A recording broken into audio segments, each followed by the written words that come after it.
The heroes. Our main character is Cosmo Yuki, voiced by Yoku Shioya. He is the pilot of the Ideo Delta, the main mech that forms the Ideon, and thus he becomes the main pilot.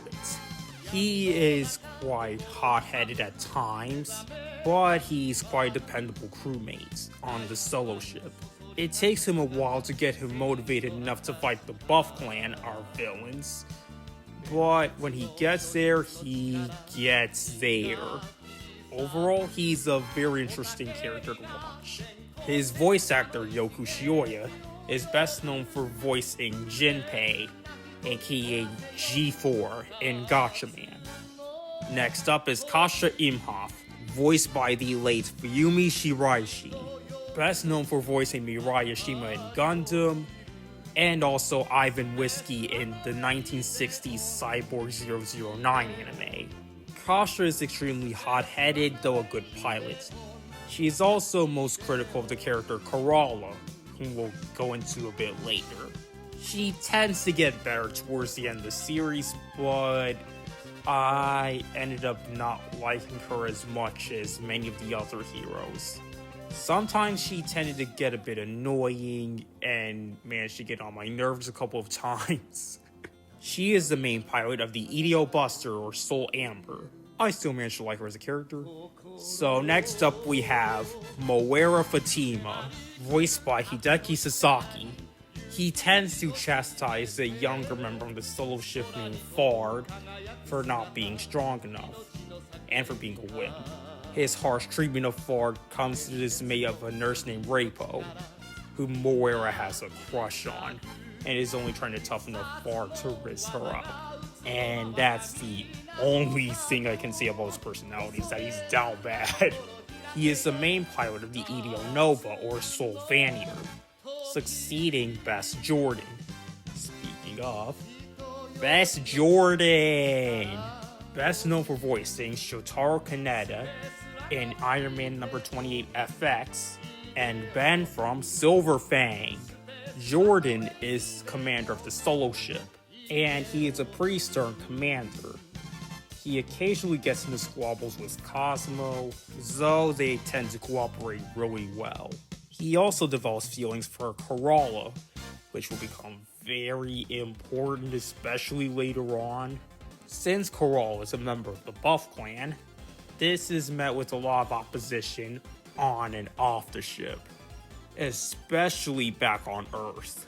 He is also the initial pilot for the Soul Vanir, or Ideo Nova, before quickly relegating pilot duties to Moera. So now let's talk about Corolla Ajiba, voiced by Keiko Toda, best known in the anime scene for voicing Hajime Amamori from Queen Millennia, and, for our purposes, Elizabeth Krepley from Leisner, which we'll check out next time. She is interesting. She is probably the moral center, though she has complex relations with the Buff Clan, especially with characters we'll discuss later on in the villains section. She falls in love with Best Jordan, as I stated before. A relationship which will become integral in the endgame of this series, as well as Corolla herself.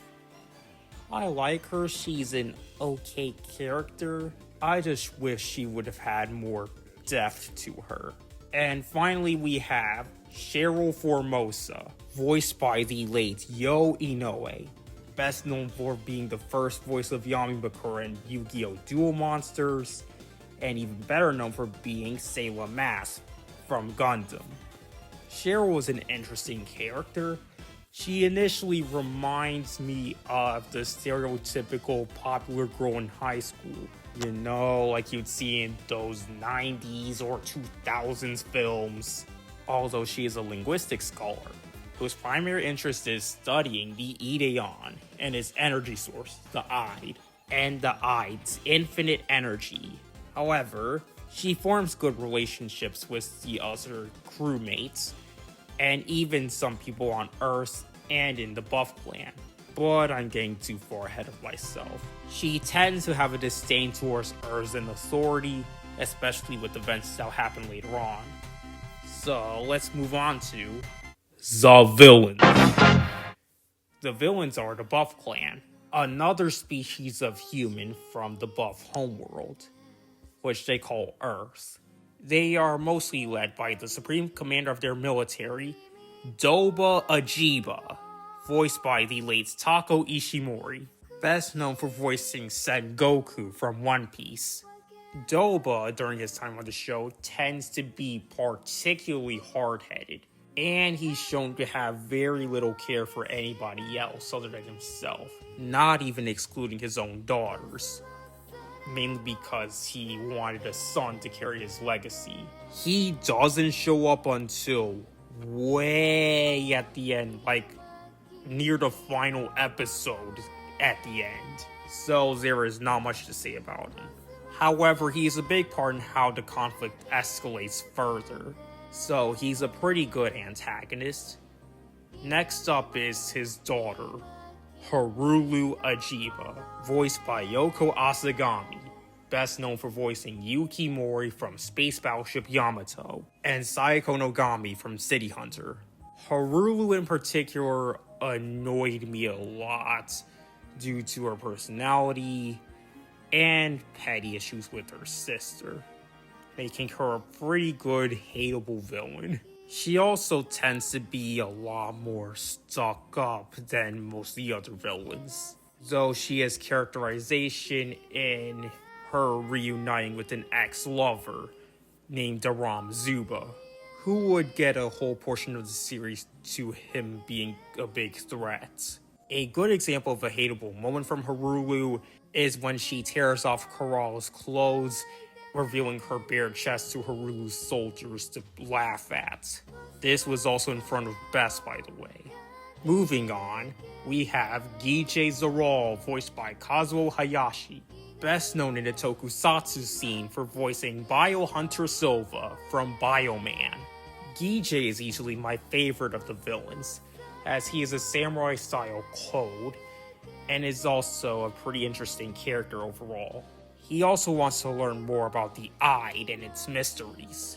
All I can say is he's a very interesting character and a very likable villain. Okay, that's all the characters we can discuss as of now, so let's go into the episodes. Ideon manages to combine Mech of the Week action with a serialized storyline, as things carry over from previous episodes most of the time. So a lot of the episodes will see the solo ship crew traveling to one planet or another, to varying degrees of success. However, early on, the solo ship crew were on the planet Solo, which they were supposed to colonize. However, the Buff Clan attacked them, and so they were forced to flee. There is a later chunk of this show that focuses on the solo ship crew on the moon, facing Earth, which, let's just say, could have gone better. And also, interesting thing about episode 39 is that it was originally supposed to be titled Kerala and Doba, as they meet in this episode. However, with the series shortened, episode 39's title was replaced with episode 43's title, In the Cosmos With You, fittingly the name of the ending theme song, while the first episode was titled Resurrection of Ideon, the title of the opening song. How cool! And as previously stated, episode 39 and what was planned to be episodes 40 to 43 were combined into the movie Ideon Be Invoked. The show got a reputation as one of the darkest anime ever made, but I didn't really feel it until Be Invoked, and to a much lesser extent the last 8 episodes of the show. The rest of the show had some really dark moments, but none of those moments were any darker than any other Real Robot show. Now let's move on to the mecha. The Ideon's design, I don't feel too hot about this one, Chief, to be honest. I do not care for the design a lot. I like the large shoulders, for sure, but the visor and the dollar store, Temu, we have Optimus Prime at home looking design. Design. The mech itself is still really cool, especially the secrets of the mech, which will be revealed later on the show, which more than makes up for its design. So let's move on to animation and music. The music is done by Koichi Sugiyama, whom I know better for composing music for Godzilla vs. Biollante. The music is honestly really good and one of the better soundtracks of the anime I covered in this series, especially the opening, Resurrection of Ideon, sung by Isao Taira, which is a bop, and certainly contrasts the tone of the show. The ending, In the Cosmos With You, is honestly really good and more fits the show we're watching, but it's a bit thrown off with the drummer going crazy in the last half. Like, big bro, Megadeth needs you, you'd be great. Still, the ending theme is enjoyable. The music in Be Invoked takes a whole turn into the more orchestraic and cinematic type, which bleeds into the animation, which is honestly okay. The show does the early Dragon Ball approach, with heavily detailed characters, but comparatively little animation. However, in the films, especially in Be Invoked, the animation becomes a lot smoother. And the whole film of Be Invoked is basically Ideon, but with a serious budget. And honestly, despite the technically better score in the films, I'd still prefer the score in the show, as it has more distinct pieces. So, my overall thoughts. I really liked Ideon.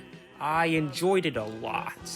Though there were certain tweaks that could have made it better, I certainly would still give it an 88% out of 100. And that's all for the TV series itself. If we're talking Be Invoked, then it would get a 92% out of 100. Rounding out to an even 90%.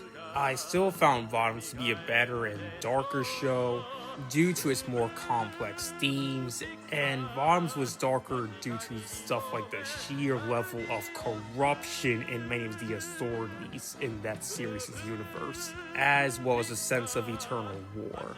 But still, Ideon was definitely a solid watch. The TV series is available on YouTube to watch, so join me next time as I tackle Blue Comet SPT Lasner from 1985.